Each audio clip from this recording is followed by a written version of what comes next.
ആ ഘട്ടത്തിലുണ്ടായിരുന്ന ഉദ്യോഗസ്ഥന്മാരടക്കം എല്ലാവരും കാര്യങ്ങൾ അന്വേഷിക്കുന്നു. അപ്പോൾ എപ്പോഴാണ് ഇതിനകത്തൊരു ഈ സംശയങ്ങൾ മാറാൻ എന്താണ് അതിനകത്തൊരു അല്ല, ഇതിനകത്തിപ്പോൾ അന്വേഷണം നടക്കട്ടെ. സത്യസന്ധമായിട്ടുള്ള അന്വേഷണം ഇക്കാര്യത്തിൽ നടക്കണമെന്നാണ് എൻ്റെ വ്യക്തമായിട്ടുള്ള അഭിപ്രായം. ഞാൻ നേരത്തെ തന്നെ പറഞ്ഞതാണ്.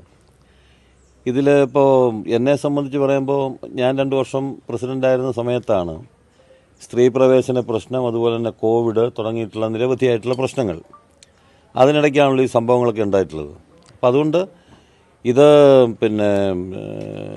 അന്വേഷണം ഇന്നലെ ഉണ്ണികൃഷ്ണൻ പോറ്റിയെ ചോദ്യം ചെയ്തു എന്ന് പറഞ്ഞു. ബാക്കിയുള്ള ആരെയൊക്കെയാണോ ചോദ്യം ചെയ്യേണ്ടത് അവരെയൊക്കെ ചോദ്യം ചെയ്യട്ടെ. ചോദ്യം ചെയ്തിട്ട് സത്യസന്ധമായിട്ടുള്ള കാര്യം വെളിയിൽ വരണം. എന്തായാലും ഒരു കാര്യം ഞാൻ വീണ്ടും ഉറപ്പിച്ച് പറയാൻ ആഗ്രഹിക്കുകയാണ്. ശബരിമലയുമായി ബന്ധപ്പെട്ട് ഒരു കഴഞ്ചു പോലും എന്തെങ്കിലും ഒരു മോശത്തരം ചെയ്യാൻ ഞാൻ ഉദ്ദേശിച്ചിട്ടില്ല, ചെയ്തിട്ടില്ല.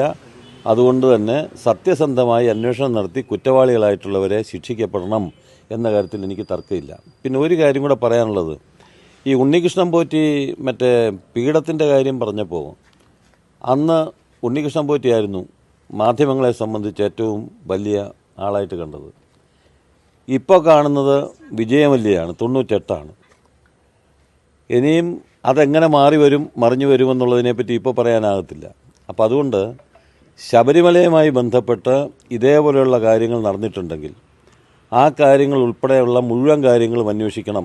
ഇത് മാത്രമായിട്ട് അന്വേഷിക്കേണ്ട എന്നുവെച്ചാൽ ഇത് അന്വേഷിക്കേണ്ട എന്നല്ല, ശബരിമലയുമായി ബന്ധപ്പെട്ട് നിരവധിയായിട്ടുള്ള കാര്യങ്ങൾ ഉയർന്നു വന്നിട്ടുണ്ട്. ആ കാര്യങ്ങളെല്ലാം ഈ അന്വേഷണത്തിനകത്ത് പെടുത്തണം. ബഹുമാനപ്പെട്ട ഹൈക്കോടതിയുടെ നിരീക്ഷണത്തിലും നിയന്ത്രണത്തിലും സത്യസന്ധമായിട്ടുള്ള അന്വേഷണം നടക്കണം എന്നാണ് എൻ്റെ ആവശ്യം. 2019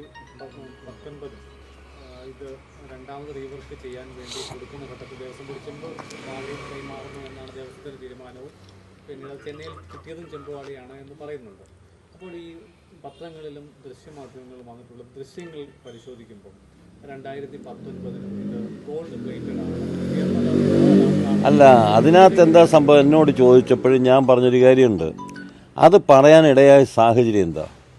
ഇപ്പം ആദ്യം ചോദിക്കുമ്പോൾ മാധ്യമങ്ങൾ ഉൾപ്പെടെ അതല്ലെങ്കിൽ പ്രചരണം 44 കിലോ സ്വർണം കൊണ്ടുപോയി, തിരിച്ചു കൊണ്ടുവന്നപ്പോൾ 38 കിലോ സ്വർണമേ ഉള്ളൂ, 6 കിലോ സ്വർണത്തിൻ്റെ കുറവ് വന്നു എന്ന് പറഞ്ഞു. അപ്പോഴാണ് ഞാൻ പറഞ്ഞത് ഇത് ചെമ്പ് പാളിയാണ്, ഇത്രയും തൂക്കം വരുന്നത് ചെമ്പ് പാളിയാണ്, അതിൽ പ്ലേറ്റ് ഇല്ലയെന്ന് ഞാൻ പറഞ്ഞിട്ടില്ല.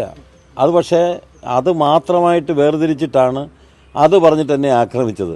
യഥാർത്ഥത്തിൽ ഗോൾഡ് പ്ലേറ്റഡ് ആണല്ലോ, അല്ലാതെ ഈ പറയുന്ന പോലെ കിലോ കണക്കിന് സ്വർണ്ണമൊന്നും അതിലില്ല. അതെന്താ സംഭവിച്ചതെന്നുള്ളതും ഇത് കൊടുത്തയച്ചതും അതല്ലെങ്കിൽ അവിടുത്തെ റെക്കോർഡും പ്രകാരം ചെമ്പ് പാളി എന്നാണ് എഴുതിയിട്ടുള്ളത്. കാരണം ചെമ്പ് പാളി ആയതുകൊണ്ടാണ്. അത് പ്ലേറ്റഡ് എന്ന് എഴുതിയിട്ടുണ്ടോ ഇല്ലയോ എന്ന് എനിക്കറിഞ്ഞൂടാ, അത് ഉദ്യോഗസ്ഥന്മാർ നോക്കേണ്ട കാര്യമാണ്.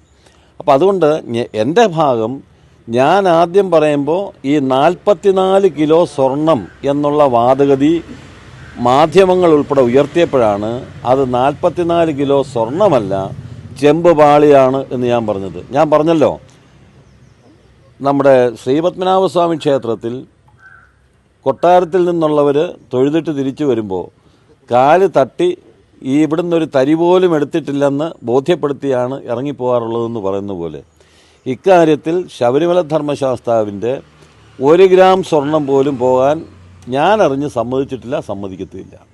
2019 നവീകരണത്തിൽ കൊടുത്തത് സ്വർണം പൂശി ചെമ്പ് പാളികളാണ്. ആവാം, എനിക്ക് അത് കാരണം എന്താണെന്നറിയാം, അതെന്താന്ന് നോക്കണം, റെക്കോർഡും കാര്യങ്ങളും നോക്കണം, അവിടുത്തെ മഹസറിനകത്ത് എന്താ പറഞ്ഞിരിക്കുന്നതെന്ന് നോക്കണം, മഹസർ ഉണ്ടാവണം. ഇക്കാര്യത്തിലൊക്കെ നിയമപരമായിട്ടുള്ള കാര്യങ്ങൾ ചെയ്യാൻ പറ്റൂ. അതിപ്പോൾ ചില ആൾക്കാർ ഇപ്പോൾ ഒറ്റപ്പെട്ട് വന്നിട്ട് പറയുകയാണ്. ഇപ്പോൾ ഓരോരുത്തരും നിങ്ങൾ മാധ്യമങ്ങൾ ഓരോരുത്തരെ കണ്ട് ചോദിക്കുന്നുണ്ടെങ്കിൽ എന്തെങ്കിലും ഒരു കാര്യം പറയും. ഇപ്പോൾ തന്നെ എന്താ നമ്മുടെ കൊടിമരത്തിൻ്റെ മേലെയുള്ള വാജി വാഹനം, അത് കഴിഞ്ഞപ്പോൾ ആരാണ്ടര ഒരു ഭാര്യയെ വിളിച്ചിട്ട് ചോദിച്ചു ഇത് എവിടെ ഇരിക്കുന്നു. അപ്പോൾ ഇങ്ങനെ ഓരോരുത്തർ പറയുന്നതിന് മറുപടി ഞങ്ങൾക്ക് പറയാനൊക്കത്തില്ലല്ലോ. അതുകൊണ്ടാണ് ഞാൻ പറഞ്ഞത് അന്വേഷണം നടക്കട്ടെ.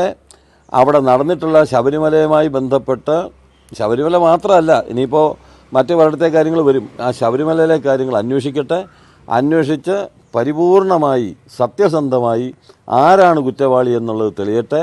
എന്തുമാത്രം നഷ്ടങ്ങൾ അവിടെ ഉണ്ടായിട്ടുണ്ടെന്ന് തെളിയട്ടെ. അത് തെളിയിക്കണമെന്ന് തന്നെയാണ് എൻ്റെ അഭിപ്രായം.